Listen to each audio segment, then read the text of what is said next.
میرے آنے والی ہر ویڈیو کو دیکھنے کے لیے میرے چینل کو سبسکرائب کریں، بیل آئیکن کو پریس کریں، لائک کریں، کامنٹ کریں اور شیئر کریں۔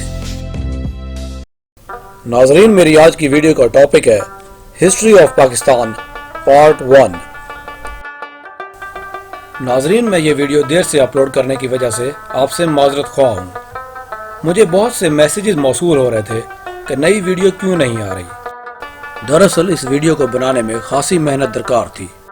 تاریخ بتانا کسی کی امانت واپس کرنے کے مترادف ہے، جس کے لیے احتیاط کرنا ضروری ہوتا ہے کہ کوئی غلط بات یا جھوٹ نئی نسل کو نہ بتایا جائے۔ یہ ویڈیو بنانے کے لیے مجھے ایک مکمل ریسرچ کرنا تھی، جس کے لیے میں نے 12 مختلف کتب پڑھی کہ ماضی کی سچائی لوگوں تک پہنچ سکے۔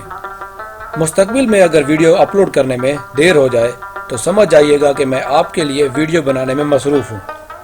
پاکستان کی تاریخ اتنی لمبی ہے کہ اسے کم وقت میں بیان کرنا بہت مشکل تھا، لیکن میں نے پوری کوشش کی ہے کہ کم سے کم وقت میں زیادہ سے زیادہ تاریخ بتا پاؤں۔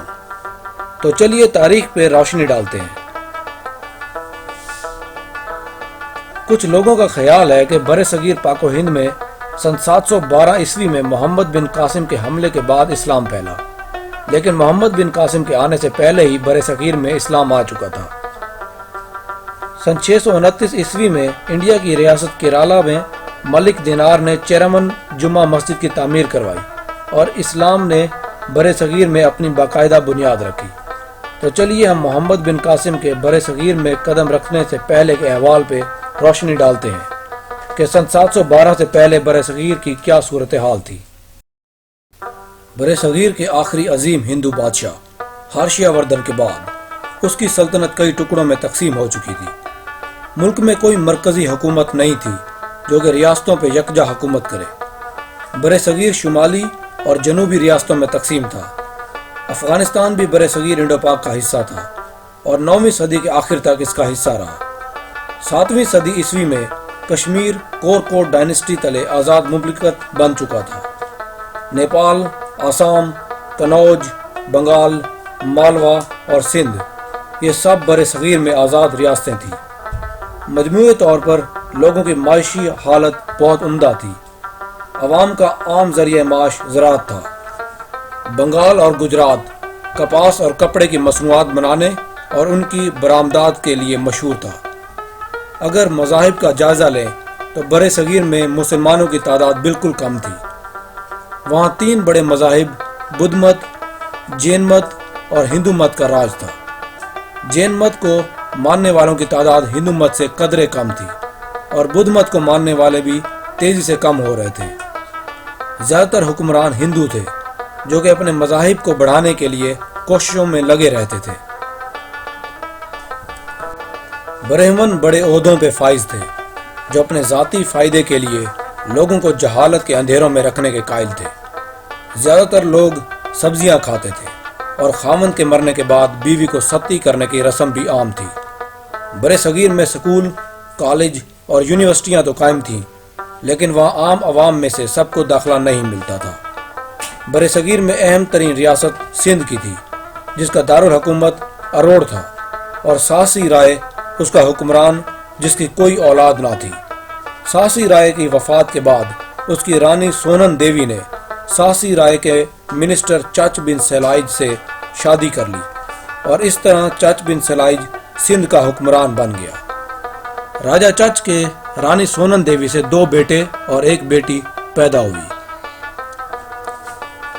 انہوں نے ایک بیٹے کا نام دہر اور دوسرے کا نام دہر سینا اور بیٹی کا نام ماجین رکھا۔ سندھ کی اس وقت کی تہذیب کے مطابق بچوں کی ولادت کے بعد نجومیوں کو بلا کر ان کی قسمت کے بارے میں پوچھا گیا تو نجومیوں نے ذائچہ تیار کر کے بتایا کہ ان کی بیٹی ماجین سندھ سے باہر نہیں جائے گی اور جو اس کا شوہر ہوگا وہی ملک کا بادشاہ ہوگا اور مکمل سندھ اس کے قبضے میں ہوگا۔ چچ نے یہ سننے کے بعد نجومیوں کو یہ حکم دیا کہ یہ راز مخفی رکھو اور کسی پہ ظاہر نہ کرنا۔ اس کے بعد راجہ چچ نے فتوحات کا سلسلہ شروع کیا اور ملتان سمیت کشمیر تک کے علاقے کو فتح کر کے ہر علاقے میں اپنے نائب بٹھا دیے، لیکن کشمیر پہ حملہ نہ کیا اور اپنے اور کشمیر کی سلطنت کے درمیان حد بندی کر دی۔ چچ بن سلائج کی وفات کے بعد اس کا بھائی چندر تخت نشین ہوا، جو کہ بڑا مذہبی شخص تھا اور اپنے مذہب ہندو مت کی طرف اپنی توجہ مرکوز رکھتا تھا۔ چندر کی بادشاہت 7 سال رہی اور 8ویں سال وہ انتقال کر گیا۔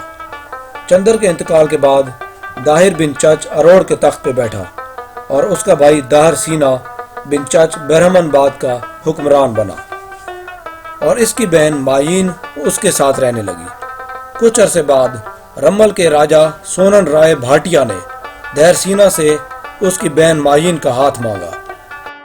دہر سینا نے اپنی بہن ماین کو اپنے دوسرے بھائی راجہ داہر کے پاس 700 گھوڑے اور 500 ٹھاکروں کے ساتھ بھجوایا کہ ماین کو بھاٹیا کے راجہ کے حوالے کر دے۔ ماین کے اپنے بھائی راجہ داہر کے پاس پہنچنے کے بعد راجہ داہر نے ایک نجومی سے اس کی قسمت کے بارے میں دریافت کیا تو نجومی نے حساب کا ذائچہ تیار کر کے کہا کہ اس کا رشتہ وہ راجہ طلب کرے گا جس کے قبضے میں ہندوستان کی بادشاہت ہوگی۔ نجومی نے اسے جب یہ حقیقت وضاحت کے ساتھ بتائی تو راجہ داہر فکر میں پڑ گیا کہ ایسے تو میری بادشاہت میرے ہاتھوں سے چھن جائے گی، اور اس نے یہ معاملہ اپنے باپ کے وزیر بدہمن سے مفصل بیان کیا۔ وزیر نے کہا کہ بادشاہی کا معاملہ بڑا نازک ہے، بادشاہ سلطنت کے لیے بھائیوں اور عزیزوں کی جان لے لیتے ہیں۔ بادشاہ اگر بادشاہی سے کنارہ کر لے تو عام آدمیوں کے برابر ہے۔ اب جبکہ نجومی نے یہ حکم کیا ہے تو بہن کو اپنی بیوی بنا کر آپ کو تخت پہ بیٹھنا چاہیے۔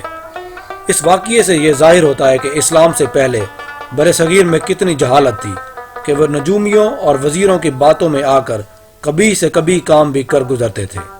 وزیر کی بات سن کر راجہ داہر نے کہا کہ جب یہ بری بات بادشاہان وقت اور عوام کی زبان پہ آئے گی تو ہم بدنام اور رسوا ہو جائیں گے۔ وزیر نے بادشاہ کو جواب دینے کے لیے ایک بڑی اون والے دمبے پہ مٹی اور رائی ڈالی اور اس پہ پانی چھڑکتا رہا یہاں تک کہ وہ پھول گیا اور پھر اسے بازار میں چھوڑ دیا۔ چھوٹے بڑے شہری سب اسے تعجب کی نگاہ سے دیکھنے لگے۔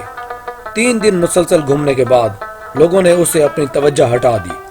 اس واقعے کو سامنے رکھ کے وزیر نے کہا کہ بادشاہ سلامت دیکھیے، جو بھی بھلی یا بری بات ہو وہ لوگوں کی زبان پہ صرف 3-4 دن تک رہتی ہے، اس کے بعد کوئی بھی اس کی نیکی یا بدی کو یاد نہیں رکھتا، اس لیے آپ کو یہ کام ضرور کرنا چاہیے۔ یہ سب سننے کے بعد راجہ داہر نے وزیر کے مشورے پہ عمل کر کے اپنی بہن ماین سے شادی کر لی۔ اور دوسری طرف اسلامی ممالک میں اموی خلیفہ ولید کے دور میں اسلامی تاریخ کا ایک نیا باب شروع ہوا۔ ان کے جرنیل موسیٰ بن نصیر نے شمالی افریقہ، طارق بن زیاد نے اسپین اور ان کے عراق کے گورنر حجاج بن یوسف کے 17 سالہ جرنیل محمد بن قاسم نے سندھ فتح کیا۔ حجاج بن یوسف کے دور حکومت میں کچھ عرب باغیوں نے بھاگ کر راجہ داہر کے پاس پناہ لے لی اور حجاج بن یوسف کے مطالبے پہ انہیں واپس نہیں بھیجا۔ باغیوں کو حجاج بن یوسف کے حوالے نہ کرنا سندھ پہ حملے کے لیے ایک بڑی وجہ بن سکتی تھی، لیکن سندھ پہ حملے کی بڑی وجہ راجہ داہر کے پالتو قزاقوں کا مسلمانوں کے 8 بحری جہازوں کا لوٹنا تھا، جو کہ سری لنکا سے مسلمان تاجروں کی یتیم بیٹیاں اور سری لنکا کے بادشاہ کی طرف سے خلیفہ اور گورنر کے لیے بھیجے گئے تحائف لے کر جا رہے تھے۔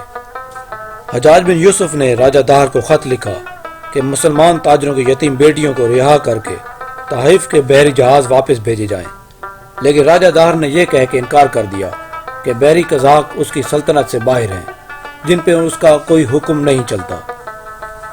حجاج بن یوسف نے یہ جواب ملنے پر عبداللہ نام کے کمانڈر کو دیبل پر حملے کے لیے بھیجا، لیکن وہ کامیاب نہ ہو سکا۔ حجاج بن یوسف نے سندھ فتح کرنے کے لیے تیسری بار محمد بن قاسم، جو کہ اس کا بھتیجا اور داماد تھا، اسے سندھ پہ حملے کے لیے بھیجا۔ راستے میں اسے مکران کے گورنر نے اضافی فوج دی کہ معاملات آسانی سے طے پا سکے۔ عرب سن 712 عیسوی میں دیبل پہنچے اور خون ریز جنگ کے بعد فتح حاصل کی، لیکن راجہ داہر وہاں سے بھاگ نکلا۔ اس کے تعاقب میں عرب فوج موجودہ حیدرآباد اور سیون سے ہوتی ہوئی راوڑ پہنچی، جہاں راجہ داہر نے خود کو چھپا رکھا تھا اور مسلمانوں کو سخت مخالفت کا سامنا کرنا پڑا۔ میدان جنگ میں راجہ داہر کی موت سے ہندو فوج میں انتشار پیدا ہوا اور مسلمانوں کو فتح نصیب ہوئی۔ راوڑ فتح کرنے کے بعد عرب فوج ملتان پہنچی اور ملتان سمیت راستے میں تمام علاقے فتح کر دی گئی۔ سن 715 عیسوی میں اموی خلیفہ الولید بن عبد الملک کی وفات کے بعد اس کے بھائی سلیمان بن عبد الملک نے بہت سے گورنر اور جرنیل مروا دیے، جس میں سے محمد بن قاسم بھی ایک تھے۔ محمد بن قاسم کی شہادت کے بارے میں مختلف روایات ہیں۔ سب سے عام روایت ہے کہ گورنر سلیمان بن عبد الملک نے محمد بن قاسم کو بلوا کر اونٹ یا گائے کی اوج میں بند کروا کے شہید کروا دیا۔ محمد بن قاسم کی شہادت کے بعد یزید بن محلب کو سندھ کا گورنر بنایا گیا۔ جلد ہی یزید کی وفات کے بعد اس کے بھائی حبیب کو گورنر کے عہدے پہ فائز کیا گیا۔ حضرت عمر بن عبدالعزیز کے دور خلافت میں سندھ کے کثیر تعداد ہندوؤں نے اسلام قبول کیا۔ حشام کے دور میں حبیب کو ہٹا کے الجنید کو سندھ کا گورنر بنایا گیا۔ الجنید کے کمزور دور حکومت میں سندھ میں مسلمانوں کی حکومت کمزور سے کمزور تر ہوتی گئی۔